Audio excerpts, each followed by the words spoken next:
Although devastating in their impact, America's detonations of nuclear bombs in Japan were necessary because it terminated a bloody war with Japan, brought America's soldiers home, and demonstrated America's military power to the communist Soviet Union. December 7, 1941 is the date of the attack on Pearl Harbor. 2,402 Americans were killed as a result of the attack. About half this amount was injured. This act of terror gave the United States no choice but to declare war on Japan. This ended America's isolationism. It was no longer in America's best interest to seclude itself from other nations and avoid alliances with them. The Japanese attacked the Philippines immediately after the attack on Pearl Harbor.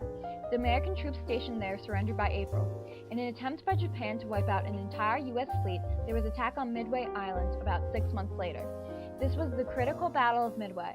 It was on June 4, 1942, and it turned the tide in the Americans' favor. This battle led to the start of Americans' control over the Pacific. After much time and fighting, America controlled the waters around Japan. In January 1945, General MacArthur captured the important islands of Iwo Jima and in July, Okinawa.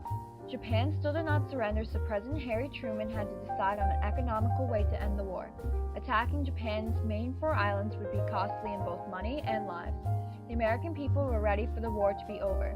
Having spent more than $2 billion developing the atomic bombs, President Truman saw the use of the bombs as a way to decisively end the war. Despite an ultimatum from the U.S. on July 26, Japan refused to surrender. The detonations of the nuclear bombs in Hiroshima and Nagasaki ended the carnage of World War II with Japan. August 7, 1945, the first nuclear bomb was dropped on the city of Hiroshima by Army Air Force pilot Paul Tibbets from his plane, the Enola Gay. 66,000 people were instantly killed. Then, 2 days later, August 9, 1945, the second nuclear bomb was dropped on the city of Nagasaki by Charles Sweeney. This killed about 39,000 people. Deaths from radiation continued years to come. These bombs had their desired effect. The Japanese government surrendered to the United States on August 14th, bringing World War II to a close. Japan was then under U.S. occupation. Between 40 million and 50 million people had lost their lives because of the war waging between Japan and the United States. The surrender of Japan caused by the atomic bombs stopped the carnage of the war, and the American soldiers were therefore brought home. One of these returning veterans was my grandfather, Albertson Eckert. He celebrated in New York with my grandmother when he returned.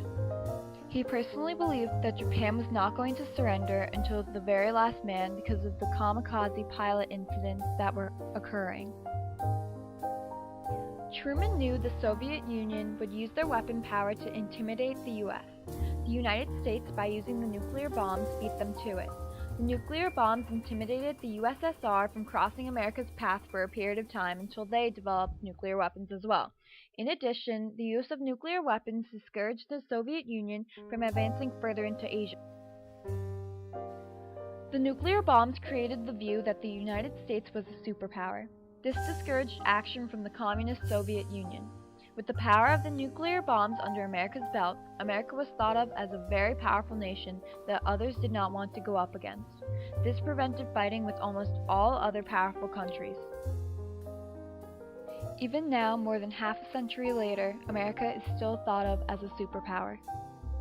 In conclusion, the detonation of the nuclear bombs in Japan saved many American lives, ended World War II, and made America a superpower.